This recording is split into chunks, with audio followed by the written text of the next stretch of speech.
जलवायु परिवर्तन और उससे संबंधित जो चुनौतियां हैं, क्या रणनीति हम बना रहे हैं, इसके संबंध में हमारा प्रेजेंटेशन है। महात्मा गांधी ने कहा था कि ये पृथ्वी प्रत्येक की आवश्यकताओं की पूर्ति करती है। यह उनके न्यास सिद्धांत पर आधारित था, जिसके अनुसार पृथ्वी पर पाए जाने वाले समस्त प्राकृतिक और मानवीय संसाधन पे सभी का अधिकार है। कोई उसका मालिक नहीं है, स्वाभाविक है। न्यासी होने के कारण हम उसकी सुरक्षा और संरक्षण हेतु वर्तमान समाज तथा भावी पीढ़ी के प्रति उत्तरदायी हैं।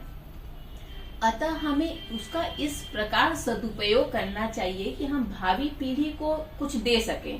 सभी चीज हम उसका सदुपयोग न कर सकें। जगत में व्याप्त सभी वस्तुओं पे सभी का अधिकार है। ये हम न मान लें कि केवल मेरा अधिकार है।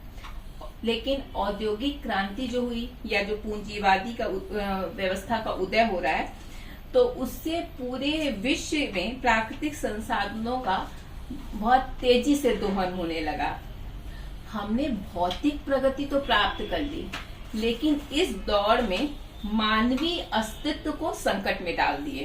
प्राकृतिक एवं औद्योगिक आपदाओं से न जाने कितने लोग हताहत हुए, कितना नुकसान हुआ। पर्यावरणीय ह्रास एवं कुप्रबंधन ने पोषणीय विकास के अवसरों को निश्चित ही प्रभावित किया। विकास के लिए प्राकृतिक संसाधनों की लूट ने हमारे सामने अनेक पर्यावरणीय समस्याओं को उत्पन्न कर दिया। मानवीय अस्तित्व की रक्षा एवं विकास को सतत रूप से बनाए रखने के लिए विश्व समुदाय की ये आवश्यकता है कि वो उसके लिए प्रयास करे। सतत विकास की अवधारणा विकास की पर्यावरणित्र अवधारणा है। आज संपूर्ण विश्व ऐसे विकासात्मक संरचना की आवश्यकता के अनुभूत हो रही है, जिससे मानवीय अस्तित्व संकट में न पड़े। सतत विकास, जिसे पोषणीय धारणीय अवधारणा भी कहते हैं, मानव तथा प्रकृति की नैसर्गिक सह अस्तित्व है। हमारी जीवन शैली एवं समाज की विकासात्मक शैली ऐसी है कि हम उसे अपने पोषण और विकास के लिए प्रकृति से जितना लेते हैं, कम से कम हम उतना उसे देने की कोशिश करें। हम सुरक्षित करने का प्रयास करें और भावी पीढ़ी को हस्तांतरित कर सकें। प्रकृति के प्रति पूर्ण आदर एवं श्रद्धा भाव रखते हुए वेदों में कहा गया है, रक्षाय प्रकृति पातुम लोकाम, अर्थात प्राणी मात्र की रक्षा के लिए प्रकृति की रक्षा करना हमारा दायित्व है। भारतीय संविधान के भाग 4 के अनुच्छेद 51 में प्राकृतिक पर्यावरण, जिसके अंतर्गत वन, झील, नदी, अन्य जीव जंतु आदि की रक्षा, संवर्धन, प्राणी मात्र के प्रति दया भाव आदि रखना भारतीयों के नागरिक कर्तव्य बताए गए हैं। अनुच्छेद 21, 252, 253 में भी पर्यावरण संवर्धन की बात कही गई है।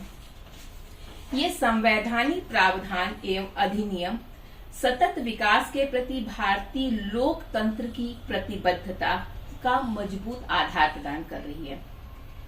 जलवायु परिवर्तन के कारण जैव भौतिक पर्यावरण में नकारात्मक परिवर्तन के परिणाम स्वरूप भूमि उर्वरता में कमी, तापमान वृद्धि, ग्लेशियरों का पिघलना, प्राकृतिक आपदाएं, पर्यावरण जनित बीमारियां, जीवधारियों के प्राकृतिक वासों का नष्ट होना जैसे दुष्परिणाम सामने आ रहे हैं। साथ ही आर्थिक, सामाजिक, राजनीतिक, पर्यावरण से जुड़े सकारात्मक पक्षों यथा वैश्वीकरण, मुक्त व्यापार, सांस्कृतिक सम्मेलन, बहुपक्षीय सहयोग पर भी नकारात्मक प्रभाव इसका पड़ रहा है। इसके अतिरिक्त जीवाश्म ईंधन दोहन, औद्योगिक उत्सर्जन आदि के कारण भी वातावरण में carbon dioxide, methane, nitrous oxide आदि ग्रीन गैसों का उत्सर्जन हो रहा है, जिससे पृथ्वी में से वापस जो विकीर्ण होने वाली गर्मी है वो वातावरण में ही ठहर जा रही है। परिणाम स्वरूप वातावरण का तापमान निरंतर बढ़ रहा है। पिछले कुछ वर्षों में हम देख रहे हैं कि अनावृष्टि, अतिवृष्टि, असामयिक वृष्टि, बर्फीले तूफान, शीतकाल, जलवायु परिवर्तन के कारण ये सारे क्या है, ग्लोबल वार्मिंग का नतीजा है। जलवायु परिवर्तन के कारण ऋतु चक्र में परिवर्तन हो रहा है, जिससे सांस्कृतिक सामाजिक परिस्थितियां भी प्रभावित हो रही हैं। नई नई बीमारियां उत्पन्न हो रही हैं। फसल, फूल, फल आदि के उत्पादन पर भी इसका नकारात्मक प्रभाव पड़ रहा है। भारत तथा अन्य पड़ोसी देशों में बाढ़, अकाल, असमय बरसात आदि जलवायु परिवर्तन का ही दुष्परिणाम है। भारतीय कृषि जो संपूर्ण जनता का पोषण करती है, इस पर भी इसका नकारात्मक प्रभाव पड़ रहा है।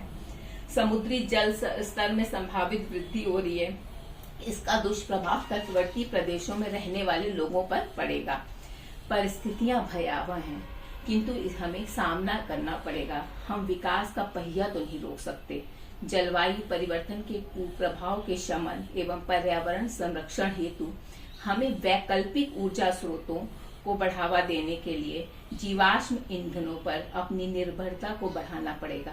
सौर ऊर्जा, पवन ऊर्जा, जल ऊर्जा एवं सुरक्षित परमाणु ऊर्जा को प्रोत्साहन देना पड़ेगा। ऐसी तकनीक एवं प्रौद्योगिकी का विकास करना होगा जिससे ऊर्जा की खपत कम हो। निश्चित ही तब हम अच्छे से अपना जीवन यापन कर सकते हैं। धन्यवाद।